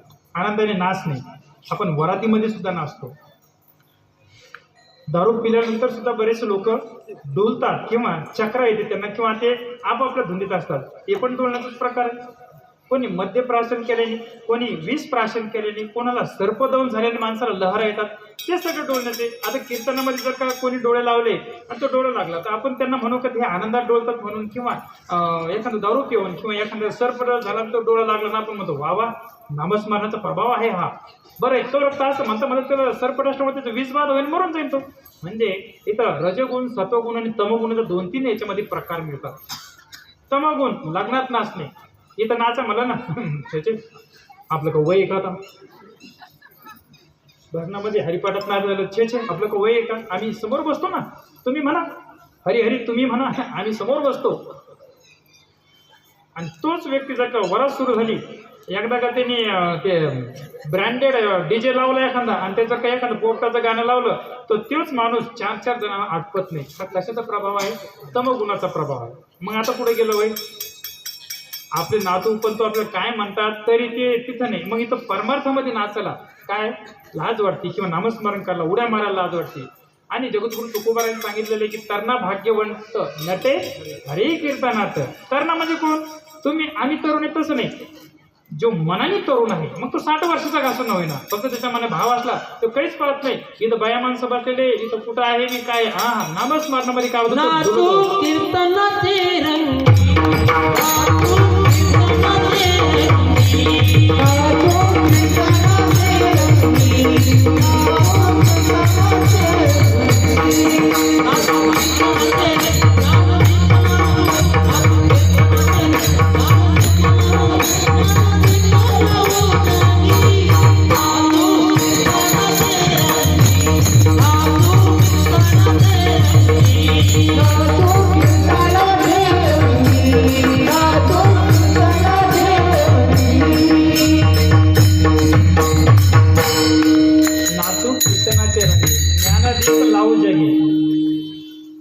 फालतू डीजे समोर कुठं काहीच लावलं जात नाही. स्वतःच धोतर गावा गळून पडलं तरी त्या माणसाला कळत नाही डीजे समोर नाचल्यावर. पण कीर्तनात नाचल्यावर ज्ञानदीप लागतो, प्रकाश पडतो, एक आत्मभान समोर त्यांना तयार होतं की नाही हे बाबा बघा, ही व्यक्ती बघा एवढे वयस्कर असून जर डुलत आहे, आनंद घेते, तर तुम्ही आम्ही तर 10-20 वर्षाची, मग आपण कशीच लाज धरायला पाहिजे. हे भगवत धर्म टिकून ठेवण्याचं खरं कारण अशा रीतीनं आहे. डीजे मध्ये नाचणं, दारू पिऊन नाचणं किंवा दुसऱ्या काही गोष्टीमुळे नाचणं याला डुलणे म्हणत नाही, नाचणे म्हणणे. फेल कार्यक्रम आहे, खराब कार्यक्रम आहे, चुकीचा कार्यक्रम. बघ घुंगारू बांध मीरा नाची रे, बघ घुंगारू बांध मीरा नाची रे.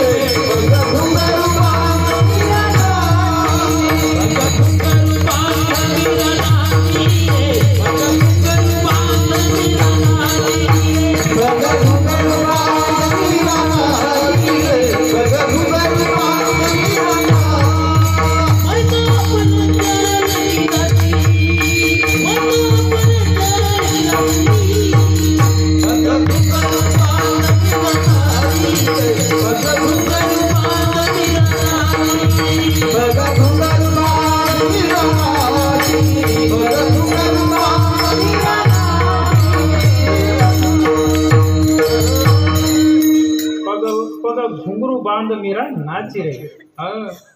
म्हणून तर राजाजी ने विष का प्याला भेजा, वो विष का प्याला हमारे प्रभु परमात्मा भगवान श्री कृष्ण ने पिया. प्रत्यक्षात हिना पिला होता, मीराने पिला होता, पण त्याची बाधा भगवान परमात्माचं झाली. कंठ काळा निळा झाला. कशाचा प्रभाव आहे हा? नामस्मरणाचा प्रभाव आहे, नामस्मरणाचा प्रभाव आहे. मला जर एखादी वैताग आला आणि मी जर तुम्हाला म्हणलो मी हा महाराज माझ्यावरचं कप भर तुम्ही यंडो सरपण पेता का, मला जर कटाळा आला पिणार नाही का? कारण मी तुमचं ध्यासच करीत नाही, तुमचं नामस्मरण मी करत नाही. पण ज्याचं आपण नामस्मरण करतो आपल्यासाठी काहीही करायला तयार आहे. म्हणून भगवान परमात्माचं एवढी सोपी भक्ती, एवढं सोपं आहे. फक्त नामस्मरण, नामस्मरण, नामस्मरण, नामस्मरण एवढं सोपं आहे. म्हणून राजा जी ने विष का प्याला भेजा, फिर भी उसको कुछ नहीं हुआ, वो ठनठनित रही, अच्छी रही.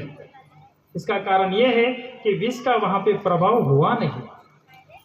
विष बोले तो एक चाय पीने जैसा, मीठी चाय पीने जैसा उसका प्रभाव हुआ. इतना सीधा सादा सिंपल उसका फर्क था, बाकी कुछ भी नहीं. ये इसका कारण एक ही है कि नामस्मरण, इसके पीछे का रीजन, इसके पीछे का आंसर, इसके पीछे का उत्तर, याच्या मागचं उत्तर एकच आहे, नामस्मरणाशिवाय काहीच नाही. सगळ्या कुलपाची चावी नामस्मरण आहे. काय आहे? नामस्मरण. आणि ह्या नामस्मरणाचा प्रभाव असा होतो की ह्या देहात आपण असलो तरी असो ऐसा कोठे आठवती नाही, असो ऐसा कोठे आठवती नाही.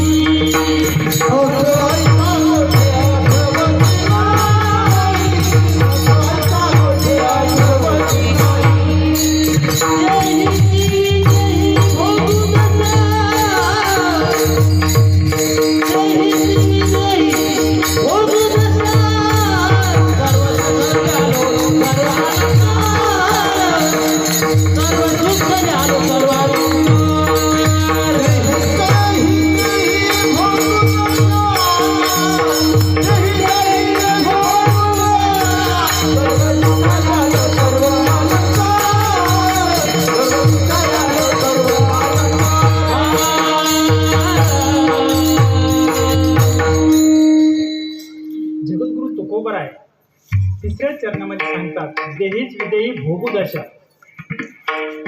बर, देहीच विदेही म्हणजे काय? तुम्ही आम्ही ह्या शरीरामध्ये, मग ह्या शरीरामध्ये शरीराच्या माध्यमातून आपण नामस्मरण करतो, माळ गळ्यात घालतो, तुळशीला पाणी टाकतो, पायी पायी चढतो.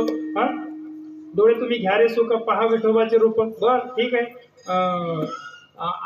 आल्यानं संसार जावे एकदा पंढरी. बर, ठीक आहे, हे सगळं आपण करतो. पण हे नसताना सुद्धा विदेहात म्हणजे ज्यावेळेस आपण शरीर सोडू, आपल्याला माहित नाही काय होणार आहे आपलं, त्या टायमाला काय म्हणे. पण नामस्मरण जर का तुम्ही केलं तर विदेहात म्हणजे देहाची निरसता, म्हणजे आसक्ती जी आहे देहाची, ती आसक्ती तुटून जाते. म्हणून आपण बघा तुम्ही मोठमोठे साधू संत डुलतात किंवा त्यांना ते कधी असं चोचले पुरत नाही, शॅम्पू भारी भारी साबण वगैरे असं कधीही काही लावत नाही. त्यांचे जटा केस मोकळे साधे सरळ कपडे. आपण तरी इस्त्री करून टकाटक राहतो, एक अभंग पाठ राहतो, मी लय भारी झालो अशा याच्यामध्ये आपण राहतो. एक बंगला बांधला मी लय भरो अशा याच्यामध्ये आपण राहतो. एक मोटरसायकल घेतली मी लय भारी झालो अशा याच्यामध्ये राहतो. आता तुम्ही आम्ही सगळे त्यातून होरपण आलेलो आहे. आता कोणते कोणते प्रमाण देऊ तुम्हाला? विठ्ठल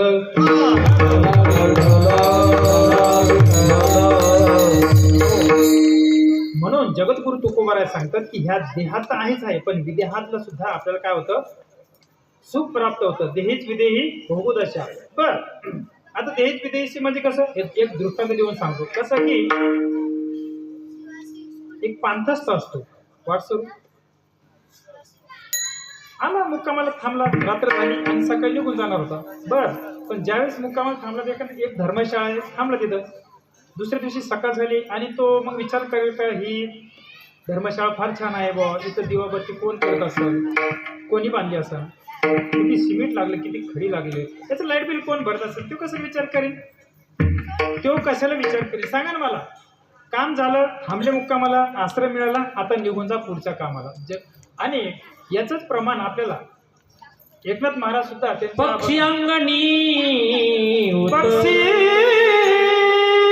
अंगणी उतरती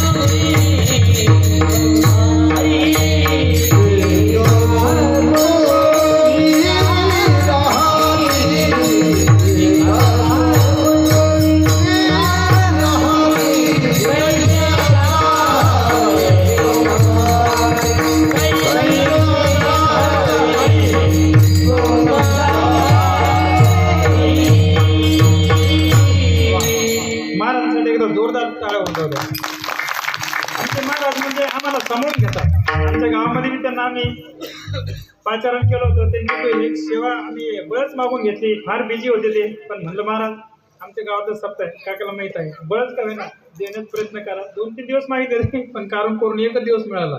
हे जोडी या दोघांची भारी एकदम. आमच्या सारख्यांना तर सहज सांभाळून घेऊन जातात, सहज सहज. त्यांच्या जीवन आमची आईच चालू आहे. विठ्ठल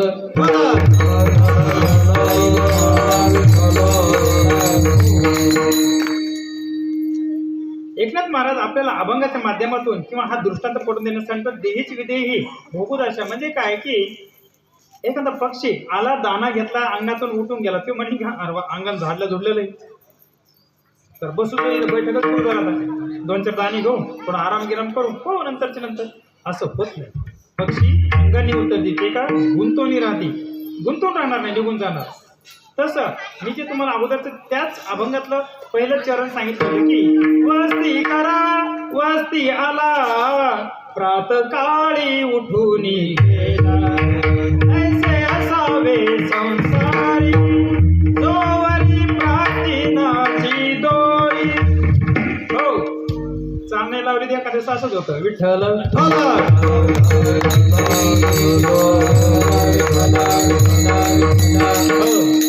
म्हणजे वस्ती करा वस्ती आला, प्रातकाळी उठून गेला, राहायला झोपून येऊन गेला. तसं तुम्हाला आम्हाला इथं आलेलं आहे. आपण बाकीचं काही चिंता करायचं काम, पप्या गुड्डी हे आता जास्त जात नाही मी तिकडं खोलामध्ये, समजून घ्या.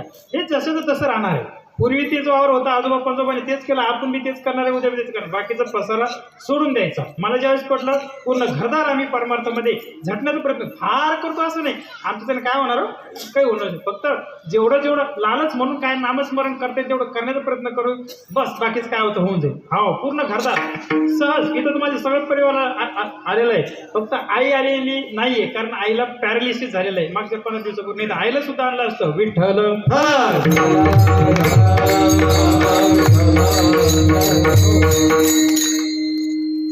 अशा रीतीने आपण तिथं परमार्थ हे करणं गरजेचं आहे. बर, जगद्गुरु तुकोबराय सुद्धा सांगतात त्याच्यामध्ये की नामस्मरण मी खूप करतो, कारण मला तिथं जागा काय काहीच कळत नाही.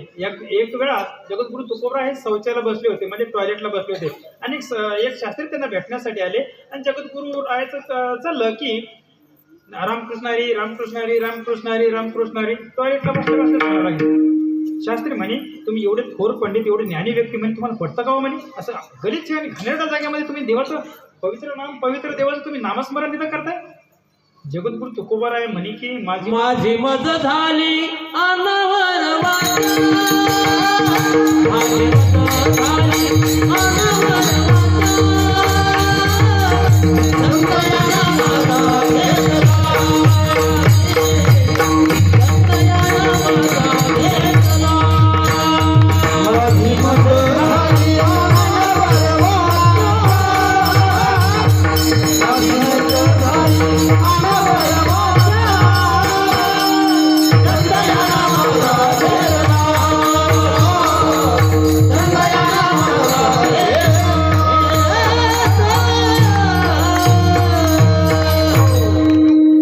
छंद या नामाचा घेतला असे. अहो, शरीराने, कणाकणाने, हाडानी, मसलना, नसानसानी, अजून डोळ्यानी, पापण्यानी, बेंबीनी, पायाच्या अंगुठ्याने सगळ्यांनी छंद घेतलाय नामस्मरण करायचं, नामस्मरण करायचं. म्हणजे त्यांचं ते म्हणे हे बरोबर आहे म्हणे, पण घरीच्या जागेवर योग्य नाही हो म्हणे. ते शास्त्री पंडित म्हणे, थोर पंडित म्हणे दुसरे. मग म्हणे मला तर शक्य नाही म्हणे, तुम्ही तरी करून पहा म्हणे. मग त्यांनी तुकोबारायचं तोंड दाबलं आणि जीभ दाबून धरली बोटामध्ये. आता पाहू बरं म्हणे कसं म्हणतो घाणेरड्या गलीच्या जागेमध्ये कुठं नामस्मरण घेतं का, रामकृष्ण हरी, रामकृष्ण हरी. ते जीभ दाबल्याचा परिणाम असा झाला की जगद्गुरु तुकोबाराय तर नाही म्हणले, पण हेच शास्त्री बाबा अखंडपणे मोठ्याने म्हणा लागले रामकृष्ण हरी, रामकृष्ण हरी. त्यांच्यापेक्षा डबल स्पीड ना, ते तर 100च्या स्पीड ना म्हणत होते, 200च्या स्पीड ना, किंवा 210च्या स्पीड ना हे रामकृष्ण हरी अखंडपणे म्हणायला लागले. याचा प्रभाव असं झाला. हे उदाहरण असं होतं, एक पैप असतो आपला, रबरी पैप, बरोबर, ते नवा आणलं असतं तर छिद्र नसतं आजूबाजूला, पण वापरून तर आजूबाजूला छिद्र पडतात, बरोबर एक नाही, वापरून छिद्र पडतात. पण पाण्याच्या प्रेशरनं हवेने ते पाणी पुढे निघून जातं. पण जर का समोरचं जर का तोंड दाबून धरलं तर ते बारीक बारीक छिद्रातून अखंड वेगवेगळ्या तुषारसारख्या, ती स्प्रिंकलरसारख्या धारा निघतात. तसं ह्या शास्त्री बाजू झालं. रामकृष्ण हरी, राम त्यांच्या कानातून आवाज निघायला लागला, नाकातून आवाज निघाला, तोंडातून तर निघाच लागला होता. हा, एक जागा शिल्लक नाही राहिली की तिथून रामकृष्ण हरीचा जप निघत नव्हता, सगळीकडून रामकृष्ण हरीचा जप निघत होता. हा नामस्मरणाचा प्रभाव आहे. विठ्ठल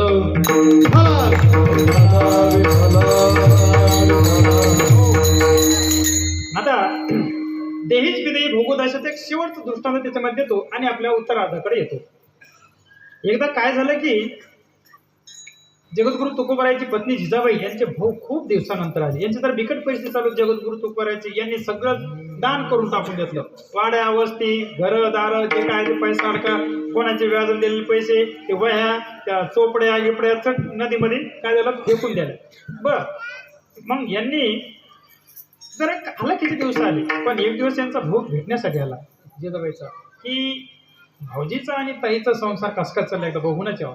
भेटण्यासाठी आले. जिजाबाईला खूप आनंद झाला. जिजाबाईनं आजूबाजूकडून मागून, सामान मागून, थोडं धान्य वगैरे मागून पुरणपोळ्याचा बेत त्यांना केला. बर, खुशी खुशीत आनंदामध्ये, पण रुचीने दे अन्न ज्यात नसता लवण, बरोबर आहे की नाही. हा, पण त्या आनंदाच्या भरामध्ये त्या मीठ टाकायच्या विसरून गेल्या.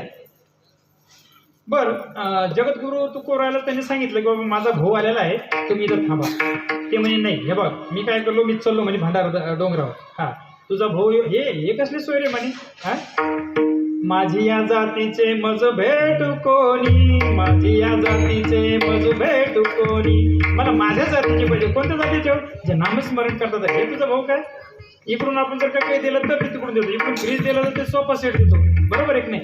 इकडून ट्रॅक्टर दिलं तर तिकडून ते ओमनी कार पडतं, इकडून जर काहीच नाही दिलं तर ते काहीच देणार नाही. हे असले सोयरे काय कामाचे? निदानीचा सोयरा एक पांडुरंग, हे काय कामाचे असे?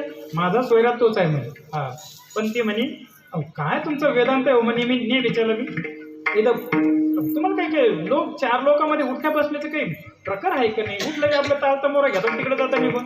आता भाऊ आलाय किती दिवसांनी, थांबा जरा, बसा जरा. बर म्हणजे मी इथं बसतो म्हणजे समोर तुळशी वृंदावन बस एकदम छान वाटलं लगेच. कारण कधीच ना ऐकणारे जगद्गुरु तुकोबार आहे. आज ऐकलं आणि एकदम त्यांना आनंद झाला. कारण जगद्गुरु तुकोबाराच्या बायको ना म्हणजे जिजाबाईने त्यांना सांगितलं बाकीच्या बायकाला विचारा त्यांचे नवरे जे सांगतात ते करतात. जा दळण घेऊन चालले दळण घेऊन जा पोराला खेळायला. घेऊन गेले पोराला खेळायला. या बबड्याला सोडून शाळेमध्ये आलेच. बाकीच्या बायकाचे पती बघा ते कसे त्यांचे पती कसे ऐकतात आणि तुम्ही कधीचे नव्हतं ऐका. बर ठीक आहे राहतो. खूप आनंद झाला.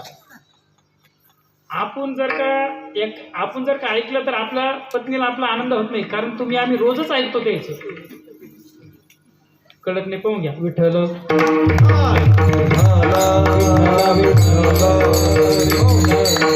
मग संध्याकाळच्या टायमाला जगद्गुरु तुकोबार आणि त्यांचे मेहणे हे जेवायला बसले. मग भावानी काय केलं याच्यात एक घास घे त्याच्यात बुडो लवण मीठच नाही त्याच्यामध्ये. बघा मिठाचा पदार्थ बरोबर नाही लागा लागले. बर कशी तरी आपली अर्धी भाकर खाली आणि उठून गेला. जगद्गुरु तुकोबाराने सणासण आपली हल्ली भाकर पोळी त्याच्यातली आणि बसून गेली तिथं. मग आता त्याचं जेवण झाल्यानंतर जिजाबाईने जर बघितलं भाऊ जरा कमीच जेवला. एवढा लांबून चालत आला म्हणजे भूक तर आहे पण झालं कसं काय. मग ह्या जेवायला बसल्यानंतर त्यांनी मग ध्यानात आलं की गडबडीमध्ये आपल्याकडून मीठ टाकायचं राहून गेलं. काय टाकायचं राहून गेलं? मीठ. तुकोबारावर भडाकलं. का हो तुम्हाला कळत नाही म्हणे काय झालं म्हणे भाजीमध्ये मीठ माझा भाऊ जेवला नाही म्हणे. नसं जेवला आला असं कुठून हॉटेलवरून कोण खानावळीतून आजकाल तेच निघलं म्हणे. कारण घरचं किती जरी चांगले केलं तर गोड लागत नाही. घरची चहा गोड लागत नाही. हॉटेलमध्ये चहा 100 लोकांच्या तोंडाला लागून येते. तिची टेस्ट काही वेगळीच राहते. हां आणि घरची चहा म्हणजे फिकी. मग तसंच आला असं म्हणे कुठंतरी खाऊन घेऊन. आजकाल तेच निघलेलं आहे. नाही हो माझा भाऊ माळकरी आहे कुठलं काहीच खात नाही. मग का बरं खात नाही बरं? भूक नसेल म्हणे. नाही हो दमून आला एवढं 4-5 कोस लांबून आलाय म्हणे आणि तर भूक नाही कसं नाही. मग मला सांगता येणार नाही म्हणे कसं काय नाही जेवला तर. अहो म्हणे अन्नामध्ये स्वयंपाकामध्ये मीठ नव्हतं. तुमचं सांगायचं काम नाही का? ते म्हणे मीठ नव्हतं स्वयंपाकात मीठ नव्हतं का? बरं ठीक आहे मीठ नव्हतं बरं मीठ टाकायचं काम कोणाचं म्हणे? जिजाबाई म्हणे माझं. मला कोण शाळा लागली म्हणे. मग अहो तसं नाही म्हणे घरमालकाचं काम आहे. का जर चुकलं चहात साखर कमी असली भाजीमध्ये मीठ कमी असलं किंवा जास्त झालं तर इशाऱ्याने कळवायचं किंवा काय सांगायचं म्हणजे करता येतं. एक तर भाऊ कधी नव्हतं आला आणि तू कसं तरी बगर जेवढा थांबला चांगलं वाटून नाही राहिलं. आता ते डबल कवाई आधीच तर हे उष्ण पासणं करून कसं तरी जोडजमा करून जमिलं नाही आणि त्याच्यात असं झालं म्हणल्यावर थोडं वाईट वाटतं म्हणे. त्यावेळेस जगद्गुरु तुकोबाराय म्हणतात की माझी या देहाची मज नाही झाड.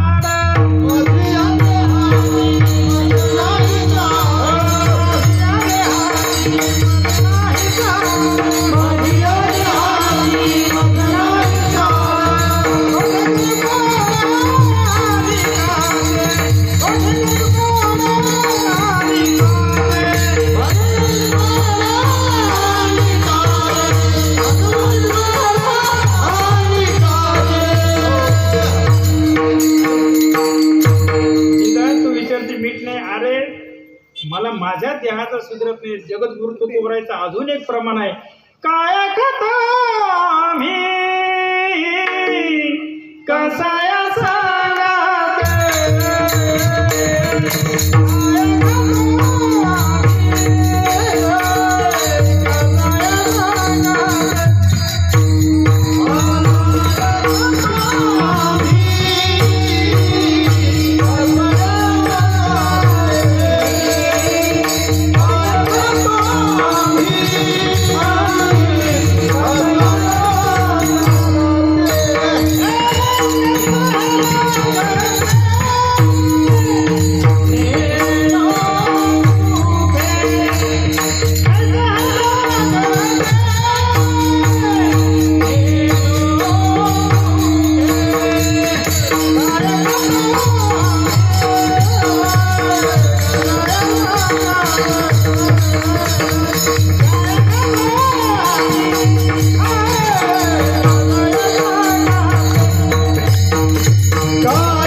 दशा. काय खातो, काय मिठाई, काय आळणी झालं, काय खरड झालं, काय काही देणं घेणं नाही. रप रप रप आपलं खायचं निघून जायचं. यालाच म्हणतात देहीच विदेही भोगदशा. हा बर. आणि देवाचं नामचिंतन हे अखंड करतो आम्ही. काय करतो आम्ही? देवाचं नामचिंतन अखंड करतो. हा त्याचाच परिणाम आहे. बर. आता याचा परिणाम काय होतो? तुका म्हणे आम्ही झालो अग्निरूप, तुका म्हणे आम्ही झालो अग्निरूप, तुका म्हणे